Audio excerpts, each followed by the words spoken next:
देख रहे हैं, गुड मॉर्निंग क्लास 5।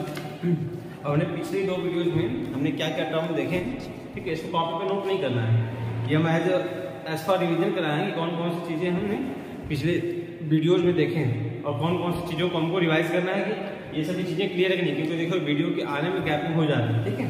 कुछ क्लासेस डिस्टर्ब है उसकी वजह से, ठीक है। तो हम हर चीज़ को पहचानते हैं, ठीक है। तो सबसे पहले हमने क्या देखा था, matter. Matter, what is matter? हमने क्या बताया था, I have told you that anything that occupies space and has some mass is called matter।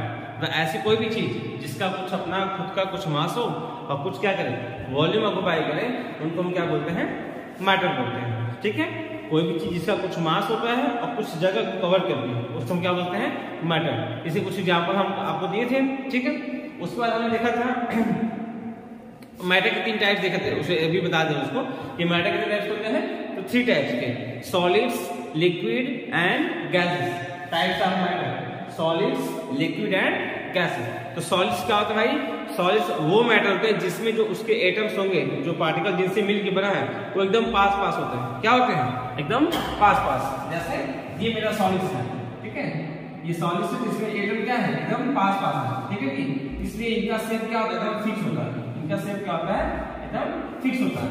इनका शेप चेंज, जैसे मेरा आयरन हो गया, ब्रिक हो गया, ठीक है, वॉल हो गया, ये सब क्या है मेरे सॉलिड एग्जांपल। दूसरा था मेरा लिक्विड। लिक्विड के भी मॉलिक्यूल्स पास पास ही होते हैं, लेकिन इसके कंपेयर में थोड़ा सा दूर दूर होते हैं, ऐसा कुछ। इसके कंपेयर में थोड़ा सा दूर दूर है, तो इसका शेप थोड़ा चेंज हो सकता है, इसका शेप चेंज हो जाता है। सॉलिड का शेप नहीं चेंज हो सकता है, उसका शेप एकदम फिक्स होता है, ठीक है, उसका वॉल्यूम फिक्स होता है। लेकिन देखो लिक्विड में क्या होता है कि शेप उसका चेंज कर सकता है। जैसे हम बताए थे कि एक पानी को ग्लास करते हैं, पानी को ग्लास में इसका शेप कुछ ऐसा है, लेकिन इस पानी को हम वॉल करते हैं, वॉल करते हैं, इसका शेप बदल नहीं बदलता है, शेप देखिए बदल गया। लिक्विड का शेप अलग अलग कंटेनर में अलग लिक्विड के शेप अलग अलग कंटेनर में अलग अलग होता है, ठीक है। तो हम बोलेंगे कि लिक्विड क्या होता है, शेप चेंज हो सकता है लेकिन वॉल्यूम सेम रहेगा। वॉल्यूम सेम मतलब अगर इसमें 50 ml वाटर है, इसमें 50 ml वाटर है, इस ग्लास को पानी को इसमें हम पॉर कर दिए तो क्या होता है, इसमें वॉल्यूम चेंज रहेगा, तो उतना ही वॉल्यूम रहेगा, तो उतना ही वॉल्यूम रहेगा, बस उसका शेप चेंज हुआ, वॉल्यूम चेंज नहीं हुआ, ठीक है। अब तीसरा लास्ट था, सबसे लास्ट एग्जांपल है मैटर का, गैसेस। गैसेस क्या होता है भाई, ऐसे समझते हैं, इसमें देखो ये एटम्स एकदम दूर दूर होंगे, ठीक है, और ये एकदम दूर दूर है तो मूव करने के लिए एकदम फ्री हो गए, इनके पास बहुत जगह है, ठीक है। तो ना तो इनका शेप फिक्स होता है, ना तो वॉल्यूम फिक्स होता है। जैसे एक मान लो ये मेरा स्प्रे का बॉटल है, इसमें क्या है, स्प्रे है, बॉडी परफ्यूम, ठीक है, ऐसा कुछ मान लो, ऐसा कुछ है। ये क्या मानो फूट गया, ये टूट गया, ठीक है, टूट गया तो क्या हुआ, पूरा स्प्रे क्या करेगा, पूरा रूम में फैल जाएगा, फैलेगा नहीं फैलेगा। तो कहने का मतलब ये है कि गैस जिस कंटेनर में जाएगा उसका पूरा शेप क्या कर लेगा, कवर कर लेगा, ठीक है। तो सॉलिड समझ गए, लिक्विड समझ गए और गैस समझ गए, ठीक है। अगला टॉपिक है मेरा एटम, ठीक है। तो बोला भाई जैसे कोई भी मैटर है उसको तोड़ दो, ठीक है, इतना तोड़ो कि बस मतलब अब पहचान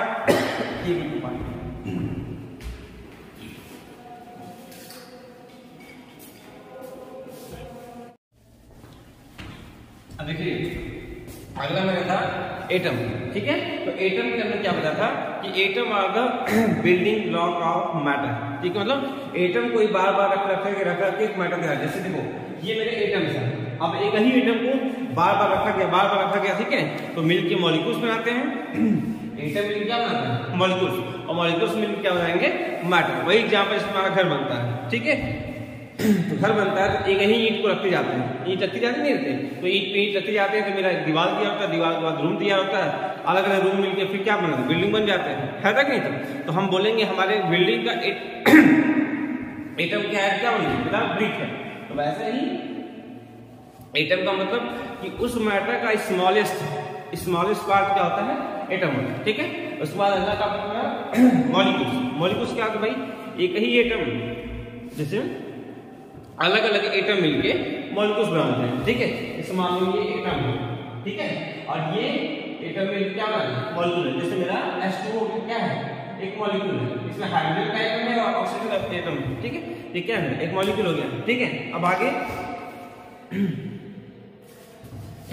जिससे ऑक्सीजन की तरफ समझते हैं, ऑक्सीजन का एक एटम है, यहाँ पे ऑक्सीजन मॉलिक्यूल क्या है, दो एटम है, समझ, ठीक है। ये ऑक्सीजन मॉलिक्यूल हो गया। आगे चलते हैं हम, तीसरा था एलिमेंट। एलिमेंट ऐसा होता है कि जिसमें सब एक ही टाइप के एटम होता है, सब के सब एटम एक ही जैसे होंगे, ठीक है। जैसे आयरन का एटम, आयरन को तोड़ रहा है तो सबसे छोटा वाला पार्ट है, तो सब के सब उसके पार्ट एक जैसे होंगे, मतलब पूरा पूरा एटम किसका है, आयरन का ही होगा, ठीक है। कार्बन तोड़ रहा है तो कार्बन का सब एटम कार्बन जैसा होगा, ठीक है, ऐसे करेंगे। और कंपाउंड क्या होते हैं, अलग अलग एटम से मिलके कंपाउंड बनते हैं, अलग अलग एटम से मिलके सॉरी अलग अलग एलिमेंट से मिलके क्या बनते हैं, कंपाउंड बनते हैं, ठीक है। ये सब चीजें मैटर क्या होता है, एटम क्या होता है, मॉलिक्यूल्स, एलिमेंट एंड कंपाउंड, ठीक है। टाइप्स ऑफ मैटर में देख लिया है।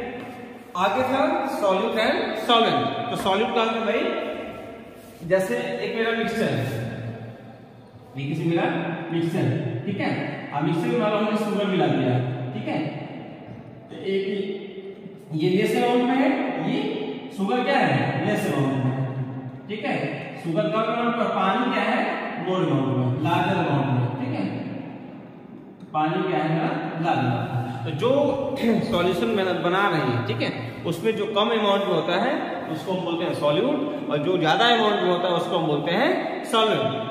जो कम अमाउंट में होगा उसको बोलेंगे सॉल्यूट, और जो ज्यादा अमाउंट में होगा तो क्या होगा, सॉल्वेंट। जैसे मम्मी आपको दूध देती है रात में गर्म, ठीक है, तो दूध में चीनी मिलाती है कि नहीं, तो दूध में चीनी मिला तो दूध क्या है मेरा, दूध मेरा सॉल्वेंट है, दूध क्या है ना, सॉल्वेंट, क्योंकि दूध क्या है, ज्यादा अमाउंट में, और शुगर से मिला के शुगर थोड़ा मिला रही, दूध के कंपेयर में शुगर क्या है, कम है। तो जो कम है उसको सॉल्यूट, और जो ज्यादा है उसको सॉल्वेंट, और जो बन गया उसको सॉल्यूशन। जो दूध में चीनी मिला के बना फिर उसको जो मीठा लगता है फिर पीने में, वो क्या है, सॉल्यूशन। तो सॉल्यूट और सॉल्वेंट मिला के क्या बनाते हैं, सॉल्यूट प्लस सॉल्वेंट, ये भाई क्या बनाएगा मेरे, सॉल्यूशन, ठीक है। तो लेमनेड जैसे हम शरबत पीते हैं, लेमनेड बोलते हैं उसको, तो पानी में नींबू मिलाते हैं, शुगर मिलाते हैं, सॉल्ट मिलाते हैं, सब चीज मिलाते हैं, तो जो घुल के बनता है लास्ट में उसको क्या क्या बोलते हैं, सॉल्यूशन बोलते हैं, ठीक है। तो सॉलिड और सॉल्वेंट मिला के बनता है सॉल्यूशन होता है। आगे अब देखो अब कितने टाइप के सॉल्यूशन होते हैं, तो एक सॉल्यूशन बोलता है सॉलिड्स इन लिक्विड,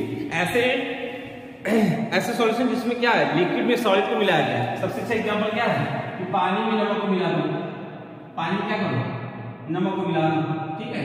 ये कैसा है, salt plus water, salt plus water, मतलब नमक में पानी को मिलाया है, ठीक है, सॉरी वाटर में नमक को मिक्स किए तो मेरा वाटर क्या हो गया, सॉल्वेंट हो गया, मतलब लिक्विड हो गया वाटर, वाटर लिक्विड है और नमक क्या होगा, सॉलिड है, ठीक है। ये मिक्सचर कैसा है, सॉलिड्स इन लिक्विड्स। दूसरा एग्जांपल था लिक्विड इन लिक्विड्स, मतलब एक ग्लास में मिल्क ले लो, एक ग्लास में मिल्क ले लो, ठीक है, और एक ग्लास में पानी ले लो, ठीक है। अब बताओ भाई इसको मिलाएंगे, ये मान लो वाटर है, ये मान लो वाटर है, ये मान लेते हैं मिल्क, तो वाटर में मिल्क को मिलाएंगे, सॉरी मिल्क में वाटर को मिलाएंगे, तो जो मेरा बनेगा, ठीक है, तो मेरा क्या होगा, सॉल्यूशन, क्या होगा भाई, सॉल्यूशन होगा, ठीक है। देखिए कम कौन होगा, वाटर, तो वाटर क्या बोलेंगे, सॉल्यूट, और जो ज्यादा होगा उसको क्या बोलेंगे, सॉल्वेंट, ठीक है। और लास्ट में था gases and liquid, gases liquid जिसमें गैसेस मिला हो। देखो सबसे अच्छा एग्जांपल मेरा, तुमको याद है नहीं, जैसे तालाब में मछलियां होती हैं, याद है कि नहीं, कहानी बताया तुमको, बोलो जी, तालाब में जो मछली होती है उसको सांस लेने के लिए, ब्रीदिंग करने के लिए कौन सी गैस चाहिए, ब्रीदिंग करने के लिए कौन सी गैस चाहिए, ऑक्सीजन चाहिए, और ऑक्सीजन उनके पास कैसे पहुंचता है, हमने बताया था कि ये क्या करते हैं, यहाँ पे ऑक्सीजन आता है, ऑक्सीजन क्या करता है, ये पानी के साथ, ये वाटर के साथ क्या करता है, मिक्स कर जाता है, और ये अपने मुंह से उसी वाटर को अंदर लेते हैं और गिल्स की हेल्प से क्या करते हैं, ब्रीथ करते हैं, ठीक है। ये मेरा मिक्सचर कैसा है, ऑक्सीजन प्लस वाटर, ठीक है। तो ऐसे गैसेस जिनको हम वाटर मिलाते हैं वो मिक्सचर क्या बनेगा, सॉल्यूशन क्या बनेगा, गैसेस ही बनेगी। इसका सबसे अच्छा एग्जांपल है वही मछली वाला, जो पानी के अंदर जो एनिमल्स एक्वेटिक एनिमल्स हैं वो कैसे जिंदा है, उनको भाई जीने के लिए ऑक्सीजन चाहिए ना, तो ऑक्सीजन क्या करते हैं, पानी में डिजॉल्व हो जाता है, और वही पानी को फिर अपनी बॉडी में लेती हैं, उसी से इनहेल और एक्सहेल करते हैं, ठीक है। ये क्लियर हो गया। लास्ट से मेरा सबसे अच्छा टॉपिक बता दें, चेंज इन मैटर। ठीक है, तो चेंज इन मैटर अपने रिवाइज करेंगे, उसको बता चुके पिछले वीडियो को अच्छे से देखिएगा। अब हम आगे आज चलेंगे। मेरा टॉपिक है वॉल्यूम एंड बांस।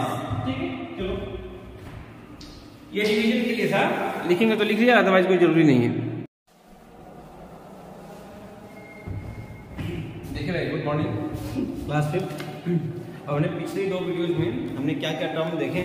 ठीक है, इसको कॉपी पे नोट नहीं करना है कि हम एज फॉर रिवीजन कराएंगे कौन कौन सी चीज़ें हमने पिछले वीडियोज में देखे हैं और कौन कौन सी चीज़ों को हमको रिवाइज करना है कि ये सभी चीज़ें क्लियर है कि नहीं, क्योंकि देखो वीडियो के आने में गैपिंग हो जाती है। ठीक है, कुछ क्लासेस डिस्टर्ब है उसकी वजह से। ठीक है, तो हम हर चीज़ को पहचानते हैं। ठीक है, तो सबसे पहले हमने क्या देखा था, matter. Matter, what is matter? हमने क्या बताया था, I have told you that anything that occupies space and have some mass is called matter. तो ऐसी कोई भी चीज जिसका कुछ अपना खुद का कुछ मास हो और कुछ क्या करे, वॉल्यूम ऑक्युपाई करे, उनको हम क्या बोलते हैं, मैटर बोलते हैं। ठीक है, कोई भी चीज जिसका कुछ मास होता है और कुछ जगह को कवर करती है, उसको हम क्या बोलते हैं, मैटर। इसे कुछ एग्जाम्पल हम आपको दिए थे। ठीक है, उसके बाद हमने देखा था मैटर के 3 टाइप्स देखे थे, उसे अभी बता दें उसको कि मैटर कितने टाइप्स होते हैं।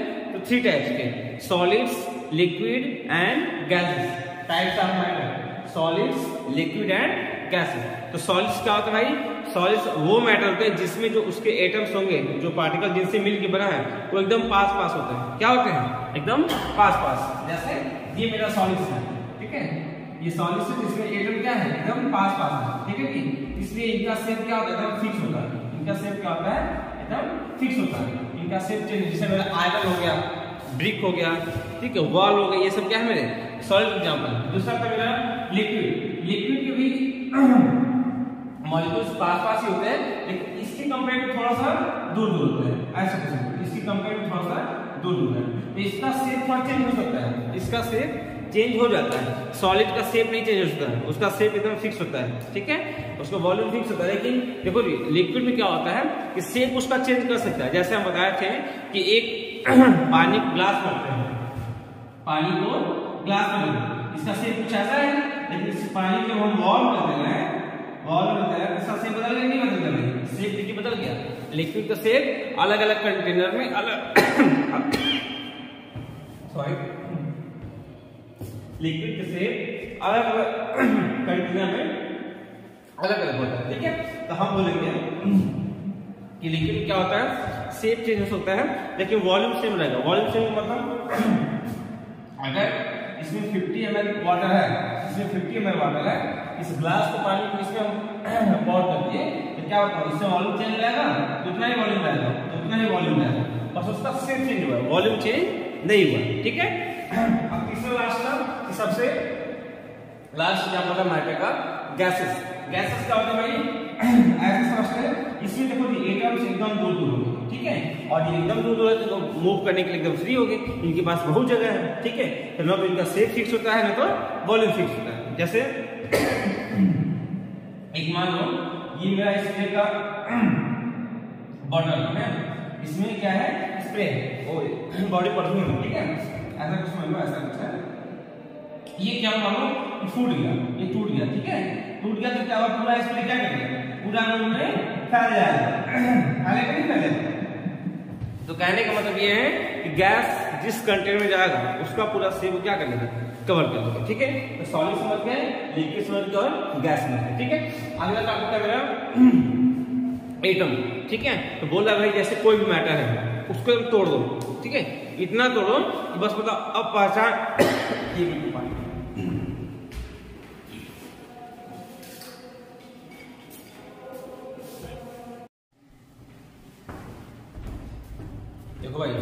अब इसके बाद हमको अगला टॉपिक है मेरा वॉल्यूम एंड मास। ठीक है, तो वॉल्यूम एंड मास क्या है इसके बारे में देखते हैं। ठीक है, वॉल्यूम क्या बोल रहा है, volume is the amount of space occupied by an object. Volume is the space occupied by an object, मतलब कोई ऑब्जेक्ट है वो कितना स्पेस ऑक्युपाई कर रहा है वो उसी को वही उसका वॉल्यूम। जैसे हम कहने देखो ये मेरा वाइपर है, ठीक है, ये देखो कितना ऑब्जेक्ट, इतना इतना स्पेस ऑक्युपाई करा, मतलब इतना स्पेस का मतलब इतनी जगह पे कुछ और नहीं कर सकते हम, है कि नहीं। तो ये मेरा क्या कर रहा है, इतना स्पेस ऑक्युपाई कर रहा है, तो इसका ये वॉल्यूम हो गया। जितने जगह पे जितना जगह कवर करता है, ये इतना जगह कवर कर रहा है, यहाँ से यहाँ तक कवर कर रहा है, ऊपर से लेके नीचे ये सब कुछ, ठीक है। लेंथ होगा, हाइट होगा, ब्रेड्थ होगा, सब कुछ होगा, ठीक है। तो वही इसमें क्या है, वॉल्यूम। एक टेबल है, उसमें बुक रखे हैं, तो बुक जितना जगह कवर कर रहा है वो क्या है, उसका वॉल्यूम। एक वाटर बॉटल है, वो जितना जगह कवर कर रहा है पूरा लेके, हाइट, वॉल्यूम, लेंथ सब कुछ लेके जितना जगह कवर कर रहा है, स्पेस कवर कर रहा है, उसको हम क्या बोलेंगे, उसका वॉल्यूम बोलेंगे, ठीक है। तो वॉल्यूम का मतलब साफ है कि कोई चीज जितना स्थान या जितना स्पेस कवर करती है उसी को क्या बोलते हैं, वॉल्यूम बोलते हैं, ठीक है। तो सबसे अच्छा, volume is the amount of space occupied by an object. जैसे ये मान लो ये ग्लास है और उसमें पानी फिल किए हैं, तो पानी का वॉल्यूम कितना है, यहाँ पर 100 ml है कि नहीं, ऐसे बता देंगे तो उसका वॉल्यूम कितना है। देखो इसमें मान लो ये कोई रूम है, कि बड़े रूम है, इसमें मान लो आपके धान या गेहूं के क्या है, वो ढेर लगे हुए, ठीक है। धान, गेहूं या आलू कुछ भी ये बोरी में रखे, उसको फिल किया, पूरा रूम को फिल किया गया, ये इसका वॉल्यूम हो गया कि कितना है। तो बोलेंगे 100 मीटर क्यूब धान है, 100 मीटर क्यूब क्या है, गेहूं है, ये क्या उसका वॉल्यूम है। ऐसा ही क्या है, बुक्स है या टेबल पे बॉटल, जितना जगह कोई ऑब्जेक्ट कवर करेगा उसी को हम क्या बोलेंगे, उसका वॉल्यूम बोलेंगे, ठीक है। अब आगे आते हैं, अगला टॉपिक है मास, ठीक है। तो मास क्या भाई, mass is the matter that makes up a body. बोला कि मास क्या है, मास वो मैटर है जो क्या है, किसी बॉडी को बनाता है, ठीक है। भाई हमको कोई मैटर बना रहा है, बुक को कोई और मैटर बना रहा होगा, पानी को कोई और मैटर बना रहा होगा, गैस को कोई और मैटर बना रहा होगा, ठीक है। तो हर चीज को बनाने में जो मैटर इन्वॉल्व है और जितने उसमें मैटर लगे हुए हैं वही उसके मास के लिए रिस्पॉन्सिबल होता है। जरा समझो कि एक सेम ग्लास है, तीनों ग्लास सेम एक ग्लास है, ठीक है। और इसे मार्क कर दिए, इतना फिल करना है। तो एक बार इस ग्लास में क्या किया, हमने सॉलिड को फिल किया है, एक बार हमने उसमें लिक्विड को फिल किया है, एक बार उसमें गैस को फिल किया है। तो तुमको क्या लग रहा है, कौन ज्यादा हैवी लगेगा, कौन ज्यादा हैवी लगेगा, सॉलिड वाला ज्यादा हैवी लगेगा कि लिक्विड वाला ज्यादा हैवी लगेगा कि गैस वाला हैवी लगेगा। पहले बात को समझो कि एक ही ग्लास है, ठीक है, या समझ लो कि 3 ग्लास इक्वल साइज के हैं और उसमें एक निशान लगा दिया, मार्क कर दिया कि इतना तक ही हमको फिल करना है, ठीक है। तो पहले वाले में हमने सॉलिड फिल किया, दूसरे वाले में हमको लिक्विड फिल किए और तीसरे वाले में गैस फिल किए। तो कौन चीज ज्यादा भारी है, कौन चीज उससे हल्की, कौन चीज सबसे हल्की है। तो हम ये जज करेंगे जिसमें सॉलिड भरा होगा, सॉलिड का मतलब उसमें नमक भरा है, चीनी भरा है, लोहा भरा है, कुछ भी भरा है, ये इसकी कंपेयर क्या होगा, भारी होगा। लिक्विड वाले से कौन हल्का होगा, गैस वाला होगा। तो सबसे हल्का गैस, उससे भारी लिक्विड और लिक्विड से भारी सॉलिड, ठीक है। तो यही दो देखो, तो क्यों, क्योंकि सॉलिड में क्या है, मैटर पास में है, सॉलिड में क्या है, एटम पास में होते हैं। इसका इसमें ज्यादा जगह कवर, ज्यादा मैटर होंगे तो इसका मास ज्यादा होगा, इसमें कम मैटर है उसमें इसका मास कम होगा उसके कंपेयर, इसमें सबसे कम मैटर है इसका मास सबसे कम होगा, ठीक है। तो हमारे कहने का मतलब यही है कि सॉलिड का मास सबसे ज्यादा, उससे कम लिक्विड का और लिक्विड से कम मास इसका गैस का, ठीक है। तो वॉल्यूम में मास समझ गए, तो हम आगे चलते हैं। अब देखते हैं क्या है, डेंसिटी, ठीक है। अब देखो एक टॉपिक इसमें और आता है कि कोई चीज बड़ा है या छोटा है उसे नहीं बता सकते, तो हैवी है। इससे मान लो ये फुटबॉल है, ये क्या है, फुटबॉल है, ठीक है। तो ये हम और ये बॉल है, मान लो ये छोटा सा बॉल है, ठीक है। लेकिन ये बॉल है लेकिन आयरन की बनी है, ये किसी की है, आयरन की, ये फुटबॉल, ठीक है। तो आप बताओ कौन ज्यादा हैवी है। तो ये नहीं हम, ये आयरन वाला हैवियर होगा कि नहीं होगा भाई। तो ये नहीं हम कह सकते कि मास की वॉल्यूम ज्यादा है तो उसका क्या कहेंगे कि उसका मास भी ज्यादा होगा, ऐसा नहीं, ठीक है। वॉल्यूम इतना बड़ा होता है लेकिन बहुत हल्का होता है, ठीक है। और एक छोटा सा वॉट होता है देखते हो, वो हैवी होता है उससे कंपेयर, ठीक है। तो कहने का मतलब कि वॉल्यूम्स हम डिसाइड नहीं कर सकते हैं कि किसका मास ज्यादा होगा किसका मास कम होगा। हमको ये डिसाइड करना होगा कि उसका मैटर क्या है, वो किससे मिलकर बना है, सॉलिड से लिक्विड में बना है कि लिक्विड से मिलकर बना है कि गैस से मिलकर बना है। उसके बाद देखिए एटम से मिलकर बना है, ठीक है। वो सब चीजें हमें बताती है कि मास क्या होता है, ठीक है। चलो देखिए भाई, अब अगला टॉपिक है मेरा डेंसिटी, ठीक है। और ये मेरा लास्ट टॉपिक भी है, ठीक है। डेंसिटी क्या है, density of a substance is the ratio of the mass to its volume। तो किसी ऑब्जेक्ट का सबस्टेंस का डेंसिटी क्या होता है भाई, जो उसका मास है, जो उसका कुछ वजन होगा कि नहीं होगा, कुछ उसका वेट होगा, मास होगा, ठीक है। जो उसका मास है उसको उसके वॉल्यूम से क्या करो, डिवाइड कर दो, ठीक है।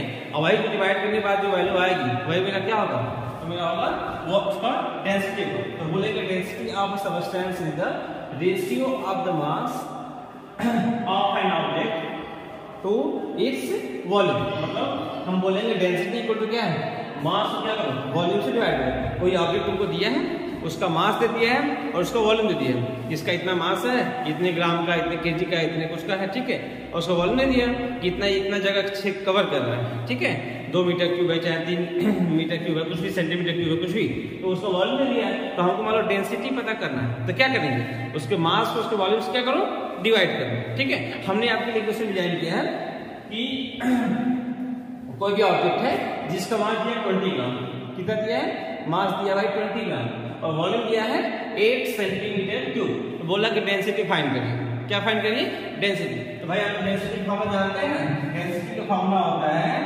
Mass divide by volume, mass divide by volume, लिख दो भाई मास डिवाइड बाय वॉल्यूम। अब मास कितना है भाई, मास हम देखेंगे, मास है 20 ग्राम, कितना भाई 20 ग्राम, ठीक है, और डेंसिटी कितना है भाई, सुनो मास मान हम इसको करते हैं, इसको 24 कर दो, तो सब क्वेश्चन मेरा इजी हो जाएगा। मास मानते हैं कितना 24 ग्राम है, ठीक है, अब वॉल्यूम कितना है मेरा 8 सेंटीमीटर क्यूब, तो 8 × 8 और 8 3 24, इसकी डेंसिटी क्या है भाई 3 ग्राम पर सेंटीमीटर क्यूब, 3 ग्राम पर सेंटीमीटर क्यूब, तो उसकी क्या हो गई, डेंसिटी हो गई, क्या हो गई, डेंसिटी हो गई। अब तुम समझेंगे डेंसिटी है क्या, देखो जी कोई चीज तुम हाथ उठाता है, देखो ये इतना बड़ा ऑब्जेक्ट है, ये मान लो इसका प्लास्टिक का बना है, ठीक है, और इसी को हम लकड़ी का बनाते हैं, चाहे आयरन का बनाते हैं, इसी सेम शेप का हम मान लो आयरन का बनाते हैं, ठीक है, तो बताओ कौन ज्यादा भारी होगा, ये भारी होगा कि वो भारी होगा, सेम जितना बड़ा ये है उतना ही बड़ा हम क्या बनाएंगे, एक आयरन का वाइपर बनाएंगे, तो बताओ ये वाला भारी होगा कि वो वाला भारी होगा, तो तुम अपने दिमाग लगाओ कि आयरन वाला क्या होगा, कि सर वो वाला भारी होगा, तो उसका भारी होने का मतलब क्या है, उसका डेंसिटी ज्यादा है, उसका डेंसिटी ज्यादा है। देखो भाई जिसका मास ज्यादा, उसका डेंसिटी ज्यादा है, जिसका मास कम उसका डेंसिटी कम। अब देखो यहाँ पर होती है, जैसे देखो एक कंटेनर में ये और एक कंटेनर में ये, इसमें भी शुगर रखा है, इसमें भी शुगर रखा है, और मजे की बात यह है कि दोनों में शुगर के अमाउंट सेम है, दोनों में शुगर के अमाउंट सेम है, इसमें भी 50 ग्राम शुगर है और इसमें भी 50 ग्राम ही शुगर है। तो हम आपसे अगर ये पूछें कि चलो भाई बताओ, ये बताओ कि किसका डेंसिटी ज्यादा होगा, दोनों में शुगर ही है और दोनों में इक्वल मास के क्या है, शुगर है, ठीक है। तो अब तुम तो सोचो कि सर हम सीधे बता देंगे दोनों शुगर सेम है तो डेंसिटी सेम होगी, ऐसा कुछ नहीं होने वाला भाई। हम देखो अब यहाँ पे देखो इसका इस वाला ये छोटा है, इसका वॉल्यूम क्या है 10 सेंटीमीटर क्यूब, ये थोड़ा बड़ा है, इसका वॉल्यूम कितना दिया है 25 सेंटीमीटर क्यूब, तो हमको दोनों का डेंसिटी निकालना होगा, ठीक है, डेंसिटी दोनों का निकालना होगा, दोनों का डेंसिटी निकालते हैं भाई, देखते कितना आता है। तो डेंसिटी पहले वाले कितनी भाई, तो क्या है mass divide by volume, mass divide by volume, m for mass, v for volume. तो पहले का मास दिया है, पहले मास दोनों का सेम भाई, तो पहले का मास है 50 ग्राम और डिवाइड बाय वॉल्यूम कितना दिया है 10 सेंटीमीटर क्यूब। पहले का मास दिया है 50 ग्राम और वॉल्यूम कितना दिया है, मास 50 ग्राम, वॉल्यूम दिया है 10 सेंटीमीटर क्यूब। अब हमको क्या फाइंड करना है भाई, उसकी डेंसिटी फाइंड करनी है। देखो फाइंड करते हैं, इसको डिवाइड करके 5 क्या 50, तो क्या है 5 ग्राम पर सेंटीमीटर क्यूब। डेंसिटी पहले क्या है 5 ग्राम पर सेंटीमीटर क्यूब। अब हम दूसरे वाले निकालते हैं, इसकी डेंसिटी निकालते हैं। इसकी डेंसिटी निकालेंगे हम तो इसका मास कितना है, इसका मास भी 50 ग्राम है, बताया कि शुगर सेम है, मास बाई वॉल्यूम। इसका मास 50 ग्राम है और इसका वॉल्यूम कितना है 25, कितना है 25 सेंटीमीटर क्यूब। इसको इसे डिवाइड करेंगे तो 2 बार कटेगा, आप इतना मिलेगा उसको, तो क्या है 2 ग्राम पर सेंटीमीटर क्यूब। मतलब दूसरे वाला का डेंसिटी है 2 ग्राम पर सेंटीमीटर क्यूब और पहले वाला का डेंसिटी है 5 ग्राम पर सेंटीमीटर क्यूब, ठीक है। तो कहने का मतलब कि हम दूसरे वाले को उठाएंगे तो हमको उसकी डेंसिटी पहले, इसकी डेंसिटी इससे कंपेयर में ज्यादा है, तब क्या बोलेंगे कि पहले वाले की डेंसिटी दूसरे वाले की डेंसिटी से क्या है ज्यादा है। यही टर्म हो गया मेरा डेंसिटी। जैसे समझ लो कि मेरे 2 क्यूब हैं, क्यूब जानते हो भाई, ये मेरे 2 क्यूब दोनों सेम साइज के हैं, ठीक है। एक क्यूब मेरा ये और एक क्यूब ठीक है, ये छोटा बड़ा ये क्या है, थोड़ा सा बड़ा कर देते हैं, ठीक है। देखो भाई ये दो क्यूब है, दोनों सेम शेप के हैं। आप सोचो कि दोनों क्यूब है सेम शेप के हैं, मतलब सेम का वॉल्यूम क्या होगा, सेम होगा। एक में हमने भर दिया क्या, सैंड भर दिया, एक में हमने बालू भर दिया, एक में हमने कॉटन भर दिया, एक में सैंड भर दिया, एक में कॉटन भर दिया। तो हम अगर आपसे पूछें कि कौन ज्यादा भारी फील होगा, तो हम क्या बताएंगे, सैंड वाला जो क्यूब है जिसमें सैंड फिल किए हैं, क्योंकि दोनों में इक्वल अमाउंट में फिल करेंगे, तो जिसमें सैंड फिल होगा उसकी डेंसिटी ज्यादा होगी, तो वो क्या होगा, कॉटन वाले क्यूब से हैवियर फील होगा। तो ये मेरा क्या था, डेंसिटी, ठीक है। एक टॉपिक और है फ्लोटेशन का, उसका देख लेते हैं। देखिए भाई, अब हमारा लास्ट टॉपिक लास्ट है इस चैप्टर का फ्लोटेशन। थोड़ा सा वीडियो लंबा हो गया है, आप इसको 2 बार में देखिएगा तो देख लीजिएगा, ठीक है। इस बार चैप्टर मेरा कंप्लीट हो जाएगा, ठीक है। लास्ट है मेरा फ्लोटेशन, ठीक है। बोला है फ्लोटेशन क्या है, फ्लोटेशन का मतलब कोई चीज पानी में फ्लोट करता है, ठीक है। तो कोई चीज देखो जी, हम इसको हाथ पे उठाएं तो हम नीचे से कुछ फोर्स लगा रहे हैं तभी तो ये ऊपर है, हम इसको हटा देंगे तो क्या हो जाएगा, नीचे डूब जाएगा, नहीं डूब जाएगा, ठीक है। तो मतलब इसके कोई फोर्स अगर नीचे से लगा रहे हैं तभी ये मेरे ऊपर टिका है, ठीक है। अदरवाइज ये नीचे गिर जाता है, नहीं नीचे डूब जाता है, ठीक है। तो सेम काम वाटर में जो चीजें तैरती हैं, जो वाटर के ऊपर होता है, चाहे वाटर में डूब गया वाला बात है, ठीक है। जो चीज वाटर में तैर रही है, मतलब कहने का ये है कि वाटर इस पे क्या कर रहा है, एक फोर्स लगा रहा है ऊपर की तरफ, एक फोर्स लगा रहा है इसके ऊपर की तरफ, ठीक है। इसको डूबने नहीं दे रहा है, और इसी फोर्स को हम क्या बोलते हैं, बायन फोर्स बोलते हैं। इसी फोर्स को क्या बोलेंगे, बायन फोर्स, या इसको बोलते हैं थ्रस्ट, ठीक है। बोलते देखो फ्लोटेशन समझते हैं आप, flotation upward push of water on a floating object is called thrust or buoyant force।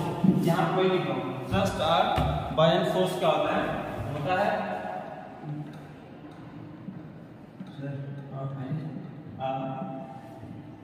thrust or buoyant force।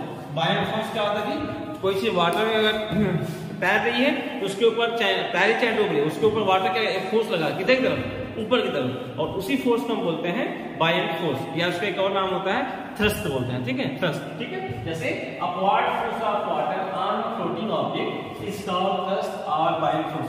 देखो इसमें अपवर्ड फोर्स लगा है, इस शिप को ऊपर उठाया हुआ है, मतलब वाटर क्या करें, फोर्स लगा रहा है ऊपर की तरफ, और उसी फोर्स को हम क्या बोल रहे हैं, बायन फोर्स बोलते हैं, ठीक है।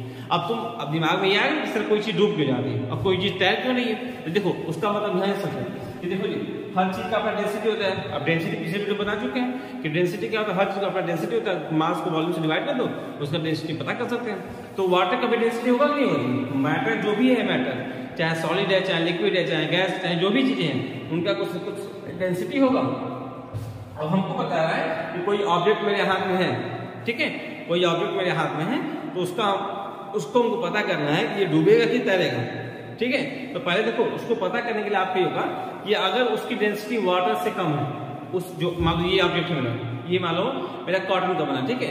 अगर इसकी डेंसिटी वाटर की डेंसिटी से कम है तब तो वाटर इसको उठा लेगा, मतलब ये वाटर में फ्लोट करेगा। और अगर इसकी डेंसिटी वाटर की डेंसिटी से भारी हो गई तो ये क्या करेगा, डूब जाएगा, ठीक है, सिंक कर जाएगा। देखो if the density of object is less than density of water, if the density of object is less than density of water, then it will float on water। मतलब वाटर की डेंसिटी क्या है, ये object की density से ज्यादा है, ठीक है। तो ज्यादा है तो उसमें क्या करेगा, ये सब कैसे फ्लोट करेंगे। जैसे ये देखो ये कंडीशन दोनों क्या करेंगे, इनकी डेंसिटी वाटर की डेंसिटी से कम है, तो कम है तो फ्लोट कर रहा है। दूसरा condition, if the density of object is more than density of water, objects में सिंक। और जब ऑब्जेक्ट की डेंसिटी वाटर की डेंसिटी ज्यादा हो गई तो क्या कर देगा, वो ऑब्जेक्ट क्या करेगा, सिंक कर जाएगा, मतलब पानी के अंदर डूब जाएगा। जैसे सोचो ये वाला एग्जांपल, ये आयरन है ना, तो आयरन का डेंसिटी वाटर की डेंसिटी से ज्यादा है, इसलिए वो क्या कर जाएगा, डूब जाएगा, ठीक है। तो देखो ऐसे जनरली वाटर का डेंसिटी होता है 1 ग्राम पर सेंटीमीटर क्यूब, 1 ग्राम पर सेंटीमीटर क्यूब क्या होता है, डेंसिटी ऑफ वाटर। अब लेकिन छोड़ जाते तुम लोग, अभी बहुत छोटे होगी, इतना समझे तुमको बनाना चाहिए। बस तुम इतना जान लो कि वाटर की डेंसिटी से जिसका डेंसिटी कम वो वाटर में तैरेगा, और जिसकी डेंसिटी वाटर से ज्यादा वो वाटर में डूब जाएगा। तो आपका ये चैप्टर हो गया कंप्लीट। अब आपको क्या आना है, ये सभी कंटेंट कॉपी पे लिखने हैं और उसके बाद बुक एक्सरसाइज करने हैं, तब फिर हम मिलते हैं आपसे। ठीक है, bye and happy Makar Sankranti.